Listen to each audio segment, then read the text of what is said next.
Thank you.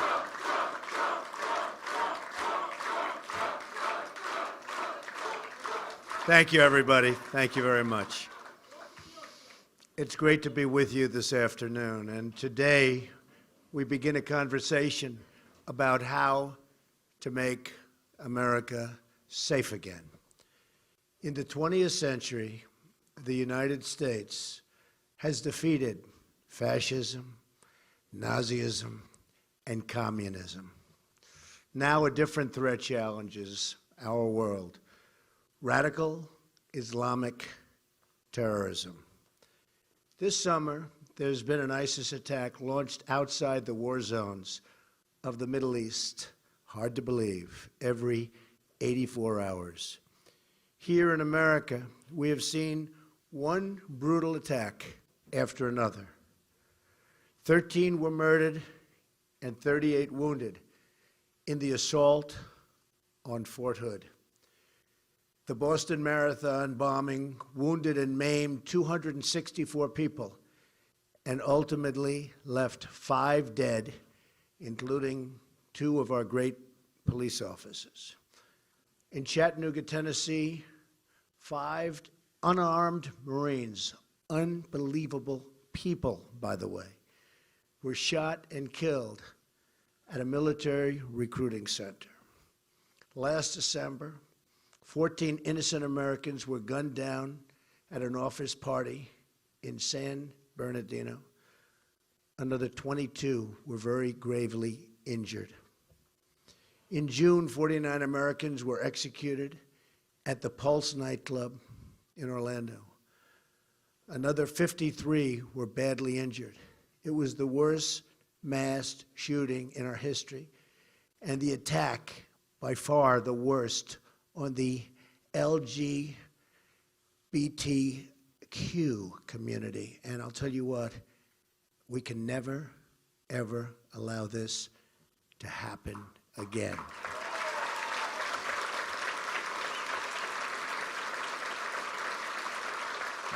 In Europe, thank you. In Europe, we have seen the same carnage and bloodshed inflicted upon our closest allies. In January of 2015, a French satirical newspaper, Charlie Hebdo, was attacked for publishing cartoons of the Prophet Muhammad. 12 were killed, including 2 police officers, and 11 were wounded. 2 days later, 4 were murdered in a Jewish delicatessen.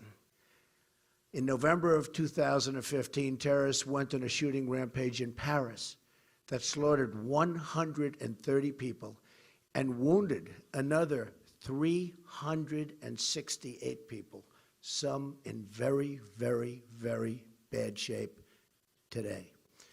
France is suffering gravely, and the tourism industry is being massively affected in a most negative way. In March of this year, terrorists detonated a bomb in Brussels airport, killing 32 and injuring 340 people. This July, in the south of France, an Islamic terrorist turned his truck into an instrument of mass murder, plowing down and killing 85 men, women, and children, and wounding 308 people. Terrible. Among the dead were 2 Americans, a Texas father, and his 11-year-old son. A few weeks ago in Germany, a refugee armed with an axe wounded 5 people in a gruesome train attack. Only days ago, an ISIS killer invaded a Christian church in Normandy, France, forced an 85-year-old priest to his knees, a priest who was beloved, before cutting his throat and just unthinkable other things. Overseas, ISIS has carried out an absolute atrocity, and one after another. Children slaughtered, girls sold into slavery, men and women burned alive, crucifixions, beheadings, and drownings, ethnic minorities targeted for mass execution, holy sites desecrated, Christians driven from their homes and hunted for extermination. ISIS rounding up what it calls Nation of the Cross, in a campaign of absolute and total genocide. We cannot let this evil continue.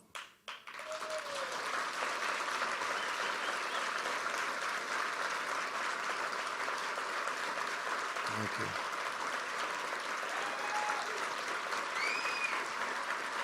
Thank you. Nor can we let the hateful ideology of radical Islam, its oppression of women, gays, children, and non-believers be allowed to reside or spread within our own countries.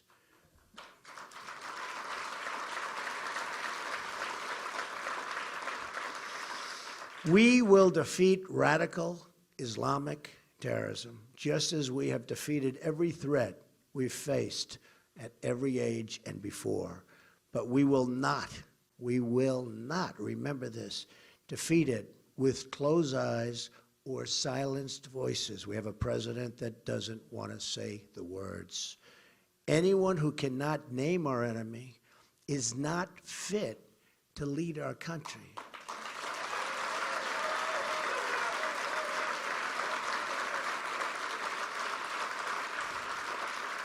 Anyone who cannot condemn the hatred, oppression, and violence of radical Islam lacks the moral clarity to serve as our president.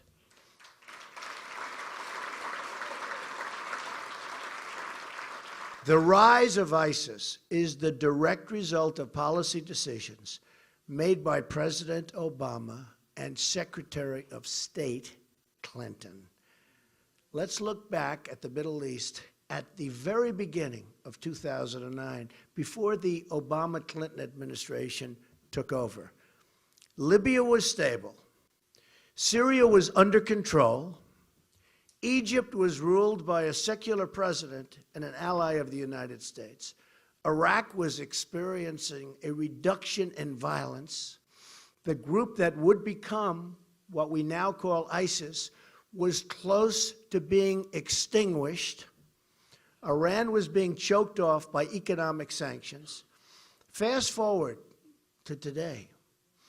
What we have, and think of this, and the decisions made by the Obama-Clinton group have been absolutely disastrous. Libya is in ruins. Our ambassador and 3 other really brave Americans are dead, and ISIS has gained a new base of operations. Syria is in the midst of a disastrous civil war. ISIS controls large portions of territory. A refugee crisis now threatens Europe and the United States. In Egypt, terrorists have gained a foothold in the Sinai Desert near the Suez Canal, one of the most essential waterways of the world. Iraq is in chaos, and ISIS is on the loose. ISIS has spread across the Middle East and into the West. In 2014, ISIS was operating in 7 nations. They were in 7 nations. Terrible, but that's what it was. Today, they're fully operational in 18 countries with aspiring branches in 6 more for a total of 24, and many believe that number is actually 28 to 30 countries. They don't even know. The situation is likely worse than the public has any idea. A new congressional report reveals that the administration has downplayed the growth of ISIS, with 40% of analysts saying they had experienced efforts to manipulate their findings. They're trying to make it look much better than it is. It's bad. At the same time, ISIS is trying to infiltrate refugee flows into Europe and to the United States.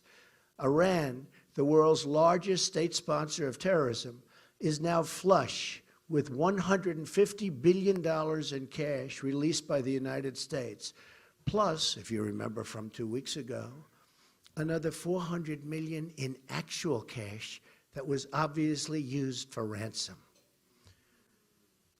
Worst of all, the nuclear deal puts Iran, the #1 state sponsor of radical Islamic terrorism, on a path to nuclear weapons. In short, the Obama-Clinton foreign policy has unleashed ISIS, destabilized the Middle East, and put the nation of Iran, which chants death to America, in a dominant position of regional power and, in fact, aspiring to be a dominant world power. It all began in 2009 with what has become known as President Obama's global apology tour. We all remember. In a series of speeches, President Obama described America as arrogant, dismissive, derisive, and a colonial power. He was describing us. He informed other countries that he would be speaking up about America's past errors. He pledged that we would no longer be a senior partner that sought to dictate our terms. He lectured CIA officers of the need to acknowledge their mistakes and described Guantanamo Bay as a rallying cry for our enemies. Perhaps no speech was more misguided than President Obama's speech to the Muslim world delivered in Cairo, Egypt, 2009. I remember it well. In winning the Cold War, President Ronald Reagan repeatedly touted the superiority of freedom over communism and called the USSR the evil empire. Yet when President Obama delivered his address in Cairo, no such moral courage could be found or would be found. Instead of condemning the oppression of women and gays in many Muslim nations and the systematic violations of human rights or the financing of global terrorism, President Obama tried to draw an equivalency between our human rights record, and remember this, our human rights and theirs. The records are unbelievable and unmistakable. His naive words were followed by even more naive actions. The failure to establish a new status of forces agreement in Iraq and the election-driven timetable for withdrawal surrendered our gains in that country and led directly to the rise of ISIS, without question.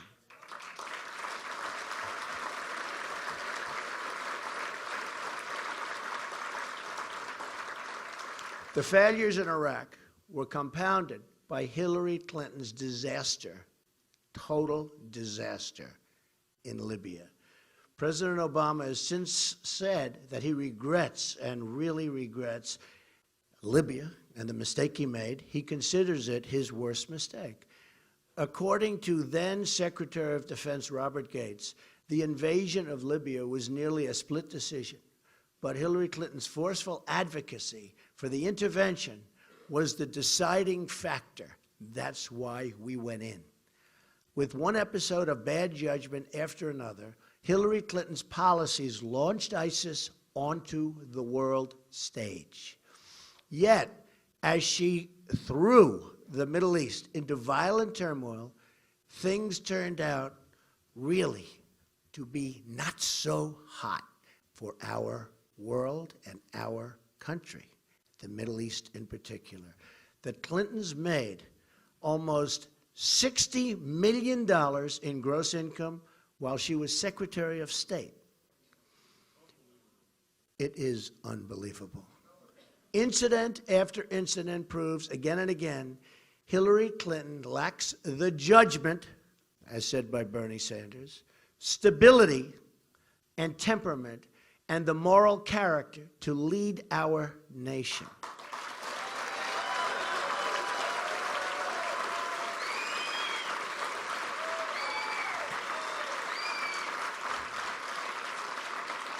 Importantly, she also lacks the mental and physical stamina to take on ISIS and all of the many adversaries we face.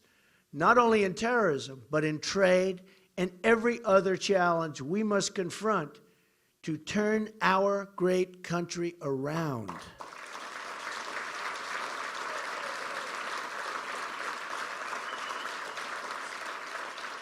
It is now time for a new approach. Our current strategy of nation building and regime change is a proven absolute failure. We have created the vacuums that allow terrorism to grow and thrive.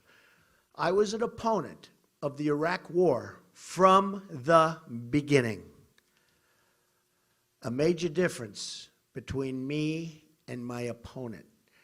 Though I was a private citizen whose personal opinions on such matters were really not sought, I nonetheless publicly expressed my private doubts about the invasion. I was against it, believe me. 3 months before the invasion, I said in an interview with Neil Cavuto, to whom I offer my best wishes for a speedy recovery, that, quote, perhaps we shouldn't be doing it yet, and that the economy is a much bigger problem. In August of 2004, very early, right after the conflict, I made a detailed statement to Esquire magazine in an interview. Here is the quote in full. Look at the war in Iraq and the mess we're in. I would never have handled it that way. This was right after the invasion. Does anybody really believe that Iraq is going to be a wonderful democracy where people are going to run down to the voting box and gently put in their ballot, and the winner is happily going to go and step up and lead the country? Come on.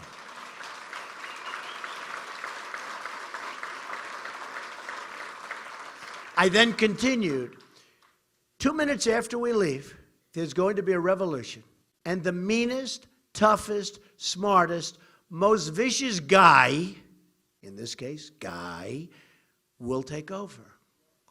And he'll have weapons of mass destruction, which Saddam Hussein did not have. What was the purpose of this whole thing? Hundreds and hundreds of young people killed. And what about the people coming back with no arms and no legs?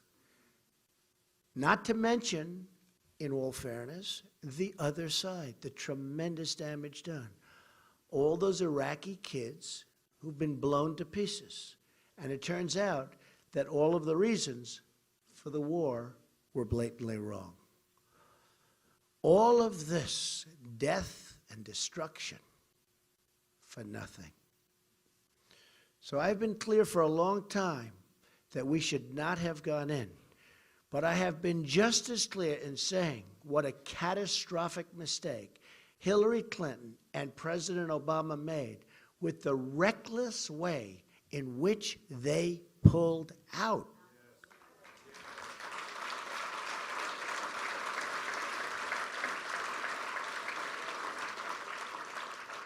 After we had made those hard-fought sacrifices and gains, we should have never made such a sudden withdrawal on a timetable advertised to our enemies.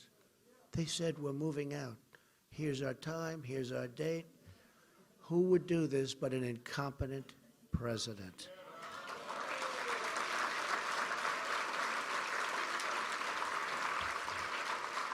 Al-Qaeda in Iraq had been decimated, and Obama and Clinton gave it new life and allowed it to spread all across the world.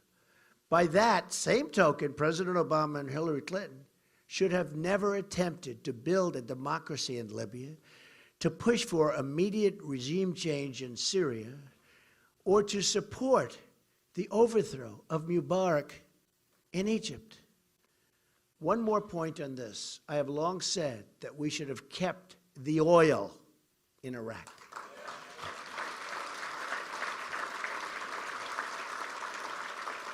I said it over and over and over again.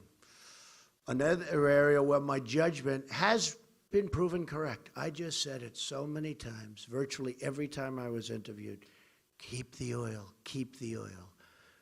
According to CNN, ISIS made as much as $500 million in oil sales in 2014 alone. That's before they really got started, fueling and funding its reign of terror. If we had controlled the oil, like I said we should, we could have prevented the rise of ISIS in Iraq, both by cutting off a major source of funding and through the presence of U.S. forces necessary to safeguard the oil and vital infrastructure products necessary for us to have the oil. I was saying this constantly and consistently to whoever would listen. I said, keep the oil, keep the oil, keep the oil. Don't let somebody else get it.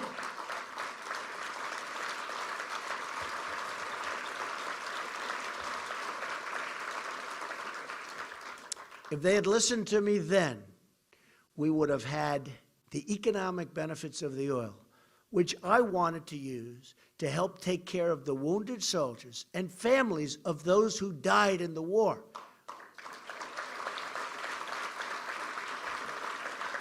In addition to which, thousands of lives would have been saved.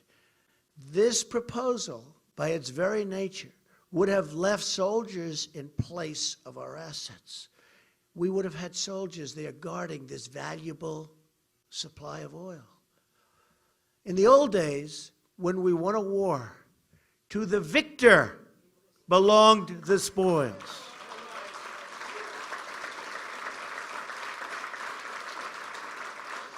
Instead, all we got from Iraq and our adventures in the Middle East was death, destruction, and tremendous financial loss.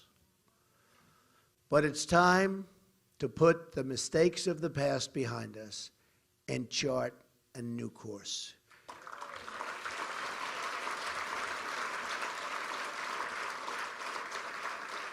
If I become president, the era of nation building will be brought to a very swift and decisive end.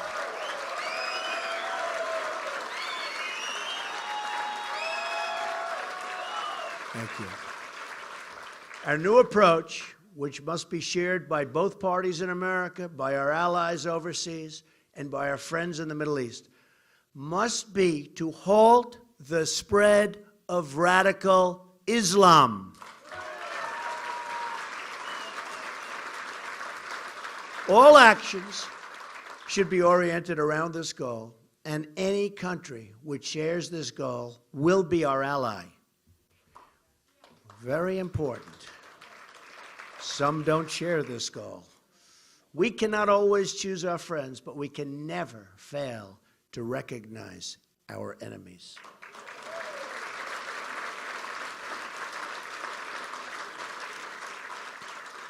As president, I will call for an international conference focused on this goal. We will work side by side with our friends in the Middle East, including our greatest ally, Israel.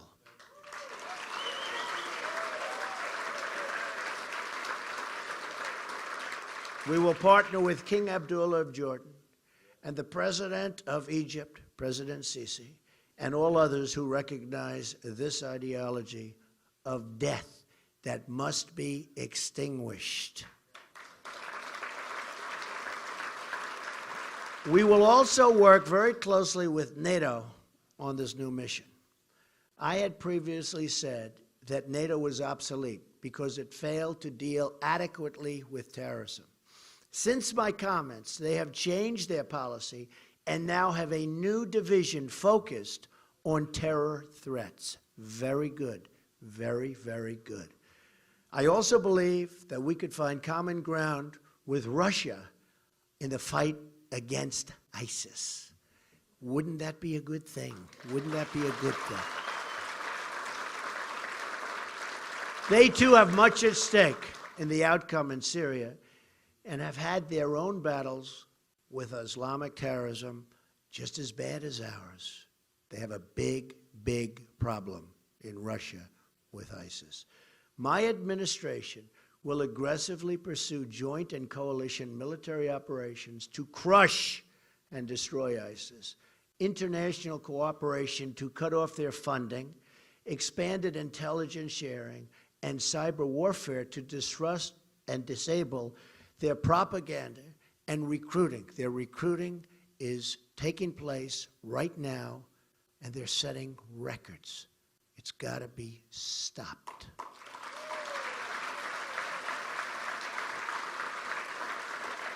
We cannot allow the internet to be used as a recruiting tool and for other purposes by our enemy.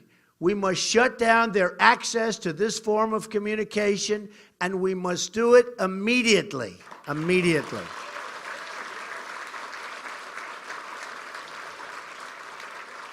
Unlike Hillary Clinton, who has risked so many lives with her careless handling of sensitive information, my administration will not telegraph exactly military plans and what they are.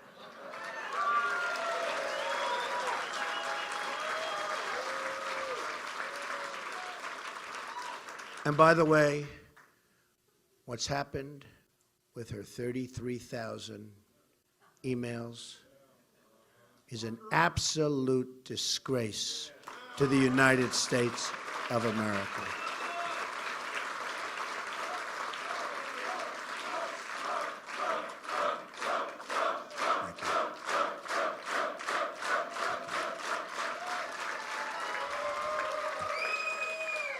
I've often said that the great General Douglas MacArthur and the great General George Patton would be in a state of shock if they were alive today to see the way President Obama and Hillary Clinton try to recklessly announce their every move before it happens, like they did in Iraq, so that the enemy can prepare and adapt.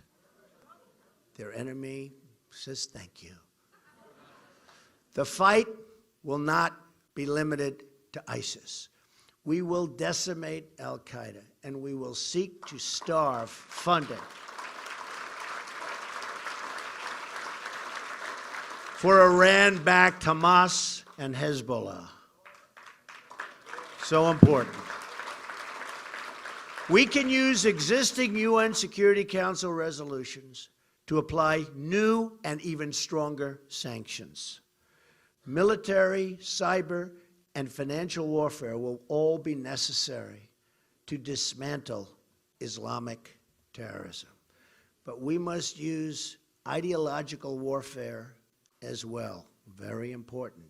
And they use it on us better than we have ever even thought of using it on them. But that will change. Just as we won, thank you, just as we won the Cold War in part by exposing the evils of communism and the virtues of free markets, so too must we take on the ideology of radical Islam. While my opponent accepted millions of dollars in foundation donations from countries where being gay is an offense, punishable by prison or death, my administration will speak out against the oppression of women, gays, and people of different beliefs.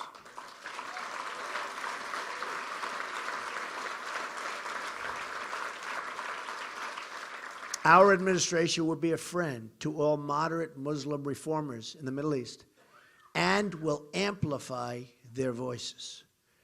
This includes speaking out against the horrible practice of honor killings, where women are murdered by their relatives for dressing, marrying, or acting in a way that violates fundamentalist teachings. Over 1,000 Pakistani girls are estimated to be the victims of honor killings by their relatives each year. Recently, a prominent Pakistani social media star was strangled to death by her brother on the charge of dishonoring the family. In his confession, the brother took pride in the murder and said, "Girls are born to stay home and follow traditions." Shockingly, this is a practice that has reached our own shores. On such cases, and many, many cases have happened, but one involves an Iraqi immigrant who was sentenced to 34 years in jail for running over his own daughter, claiming she had been too westernized. To defeat Islamic terrorism, we must also speak out forcefully against a hateful ideology that provides the breeding ground for violence and terrorism to grow. It's a breeding ground. It's a terrible, terrible breeding ground. A new immigration policy is needed immediately and as well.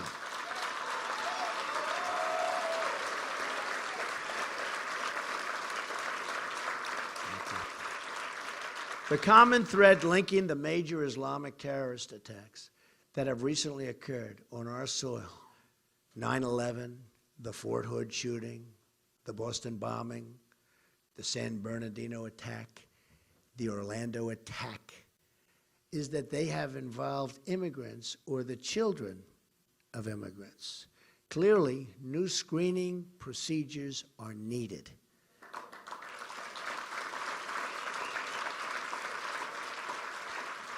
A review by the U.S. Senate Immigration Subcommittee has identified 380 foreign-born individuals charged with terrorism or terrorism-related offenses between 9/11 and 2014, and many more since then, and this year is a record for identification. It's gotten worse, far worse. We also know that ISIS recruits refugees after their entrance into the country, as we have seen with the Somali refugee population in Minnesota. Beyond terrorism, as we have also seen in France, foreign populations have brought their anti-Semitic attitudes with them. In Cologne, Germany, on New Year's Eve, we have seen the reports of sexual violence and assault, far greater than anybody knows. Pew polling shows that in many of the countries from which we draw large numbers of immigrants, extreme views about religion, such as the death penalty, and for those who are involved, the death penalty is very, very common if you don't have the faith that they demand you have. A Trump administration will establish a clear principle that will govern all decisions pertaining to immigration. And we will be tough, and we will be even extreme.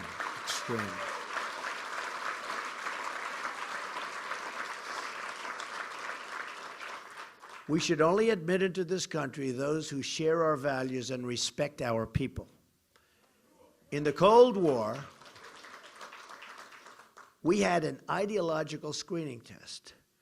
The time is overdue to develop a new screening test for the threats we face today. I call it extreme vetting. I call it extreme vetting. Our country has enough problems. We don't need more. And these are problems like we've never had before.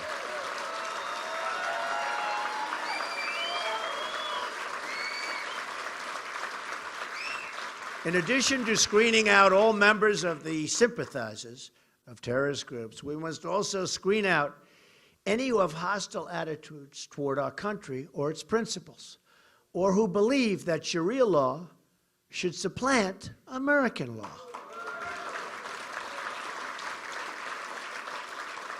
Those who do not believe in our Constitution or who support bigotry and hatred will not be admitted for immigration into our country.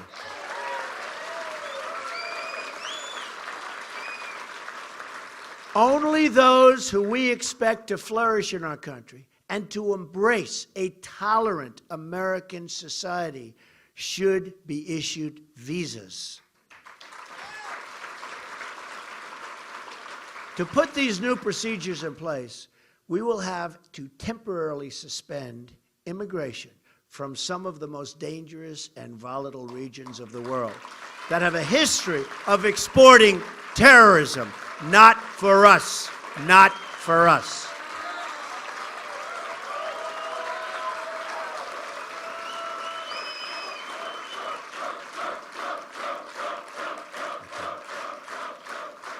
Thank you. As soon as I take office, I will ask the State Department and the Department of Homeland Security to identify a list of regions where adequate screening cannot take place. There are many such regions. We will stop processing visas from those areas until such time as it is deemed safe to resume based on new circumstances or new procedures. The size of current immigration flows are simply too large to perform adequate screening.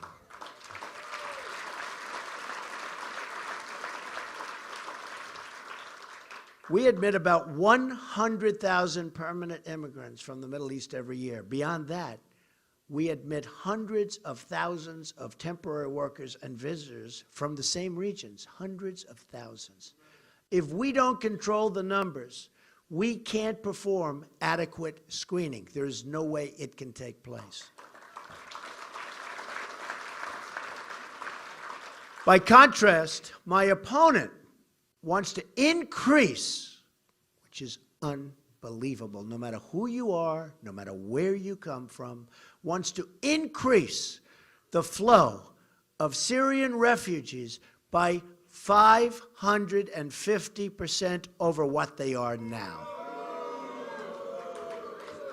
The United States Senate Subcommittee on Immigration estimates that Hillary Clinton's plan would mean roughly 620,000 refugees from all current refugee-sending nations in her first term, assuming no cuts to other refugee programs. So it could get worse. This would be additional to all other non-refugee immigration. Unbelievable numbers. Unbelievable numbers.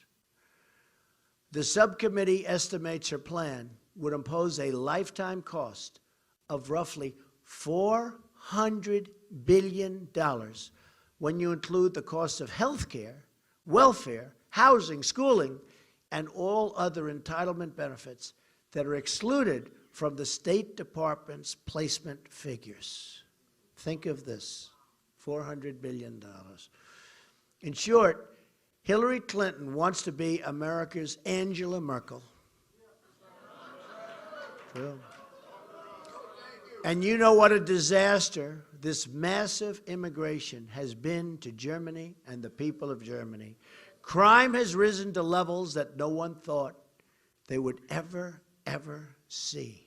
It is a catastrophe. We have enough problems in our country. We don't need more. Lastly, we will need to restore common sense to our security procedures. Another common feature of the past attacks that have occurred on our soil is that warning signs were totally ignored. The 9/11 hijackers had fraud all over their visa applications. Almost every one of them. It said practically in big, bold letters, fraud. And nobody saw it. The Russians warned us about the Boston bombers here on political asylum, and the attackers were even twice interviewed by the FBI. Very sad. The female San Bernardino shooter, on her statements and everything that she said, she was here on a fiancé visa, which most people have never even heard of, from Saudi Arabia, and she wanted to support very openly jihad online. These are the people we're taking in.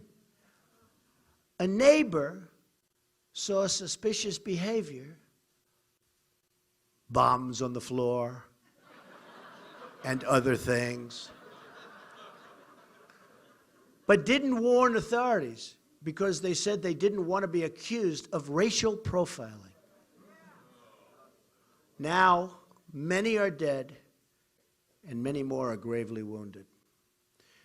The shooter in Orlando reportedly celebrated in his classroom after 9/11. He, too, was interviewed by the FBI. His father, a native of Afghanistan, supported the oppressive Taliban regime and expressed anti-American views very strongly. And by the way, was just seen sitting behind Hillary Clinton with a big, fat smile on his face all the way through her speech. He obviously liked what she had to say. It's called weakness, weakness. It's called stupidity. And we've had it.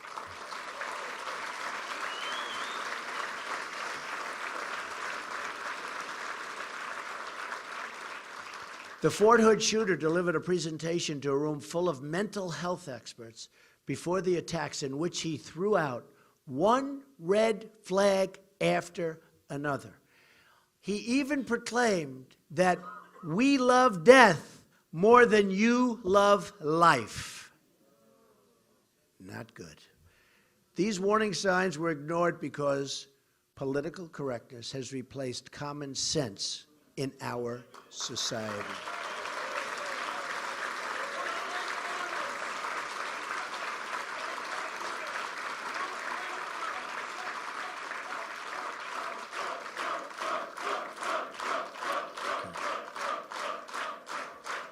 Thank you. That is why one of my first acts as president will be to establish a commission on radical Islam, which will include reformist voices in the Muslim community who will hopefully work with us. We want to build bridges and erase divisions.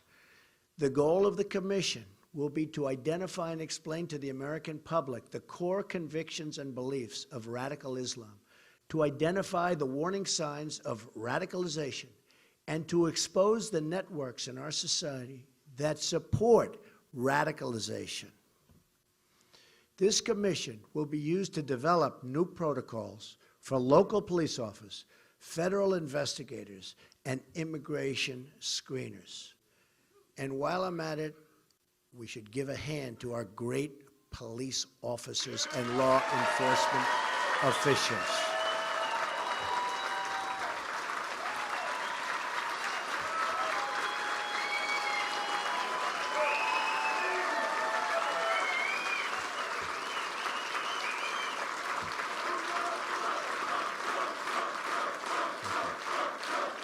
Thank you.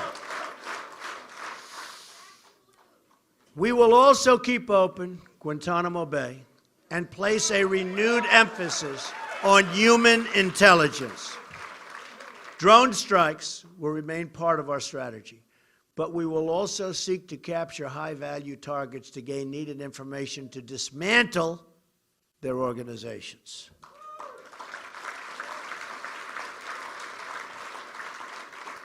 Foreign combatants will be tried in military commissions.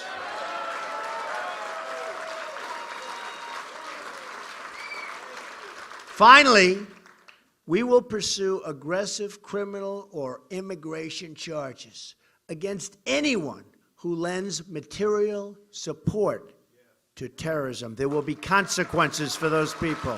There will be very serious consequences. Similar to the effort to take down the mafia, this will be the understood mission of every federal investigator and prosecutor in the country.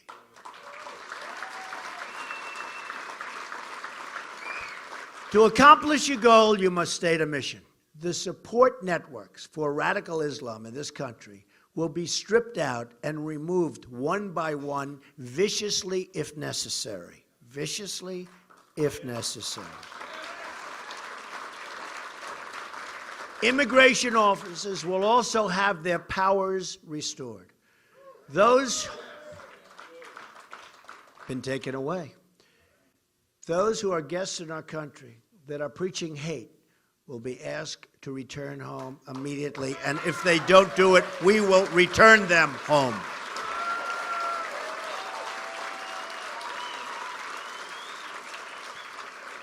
To make America safe again, we must work together again. Our victory in the Cold War relied on a bipartisan and international consensus. That is what we must have to defeat radical Islamic terrorism. But just like we couldn't defeat communism without acknowledging that communism exists or explaining its horrible evils, we can't defeat radical Islamic terrorism unless we do the exact same thing. We have to explain that it exists and explain the difficulties. We have to have a leader that can do that, and we don't have that now. But this also means that we have to promote the exceptional virtues of our own way of life. We have an exceptional country, an exceptional way of life, but it's being tread on by sick, sick people. And expecting that as newcomers come into our society, they will likewise have respect and do the same. Pride in our institutions, our history, and our values should be taught by parents and teachers and impressed upon all of those who come into our society and want to join our society.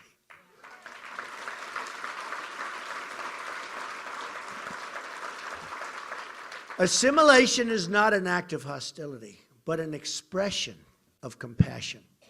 Our system of government and our American culture is the best in the world and will produce the best outcomes for all who adopt it.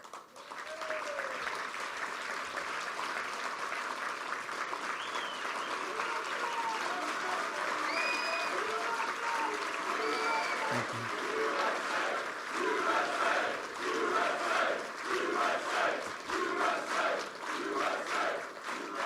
Thank you. This approach will not only make us safer, but bring us closer together as a country. Renewing this spirit of Americanism will help heal the divisions in our country, of which there are so many. We have a divider as president. We call him the Great Divider. It's the thing he does best. It will do so by emphasizing what we have in common, not what pulls us apart. This is my pledge to the American people. As your president, I will be your single greatest champion. I will fight to ensure that every American is treated equally, protected equally, and honored equally. We will reject bigotry and hatred and oppression in all of its many ugly forms, and seek a new future built on our common culture and values as one American people. Only this way will we make America great again and safe again for everyone. Thank you very much. God bless you. Thank you. Thank you. Thank you. Thank you. Thank you very much.